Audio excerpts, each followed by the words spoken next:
Un millionnaire s'est moqué d'une petite fille pauvre devant tout le monde. Je te donne $1 million si tu peux me guérir. Ce qui s'est passé ensuite a complètement changé son destin. C'était un dimanche après-midi, en plein soleil. Le parc était rempli de monde. La voiture de luxe de Marc est tombée en panne d'un coup. Le chauffeur réparait sur le côté et Marc, agacé, est descendu pour marcher un peu.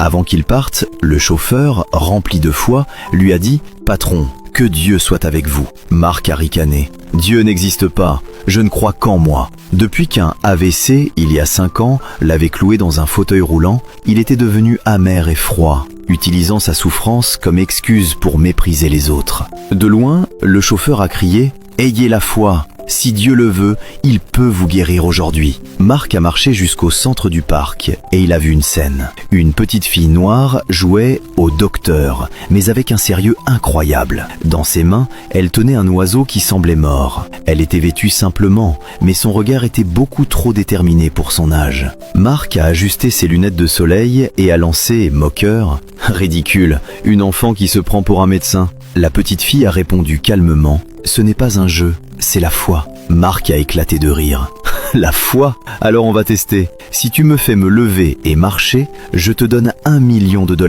ici, maintenant ». À peine avait-il fini sa phrase que l'oiseau, dans les mains de la petite fille, s'est réveillé et s'est envolé. Marc a soufflé, méprisant.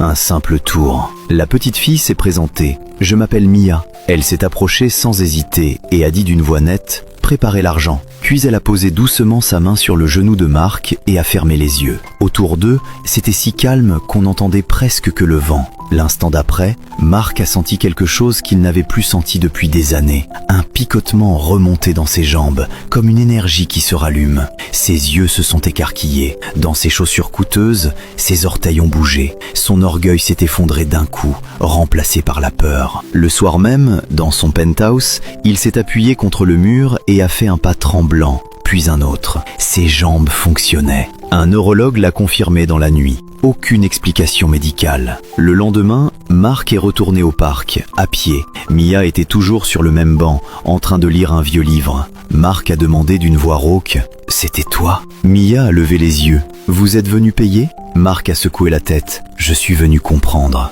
Elle a répondu doucement. « Vous ne comprendrez peut-être pas, mais vous pouvez choisir ce que vous ferez maintenant. » Puis elle a ajouté « Je ne veux pas d'argent. Je veux que vous aidiez les gens. » Mia a pris Marc dans ses bras, puis elle s'est retournée et a disparu dans la foule, comme de la lumière. Quelques jours plus tard, Marc a donné 70% de sa fortune et a fondé une institution pour aider les enfants et toutes les personnes dans le besoin. À partir de ce jour-là, il a recommencé à croire au miracle et il a recommencé à croire en Dieu. Parce que la vraie guérison, ce n'est pas seulement se relever, c'est enfin comprendre où marcher, puis marcher sur le chemin que Dieu a préparé pour chacun de nous.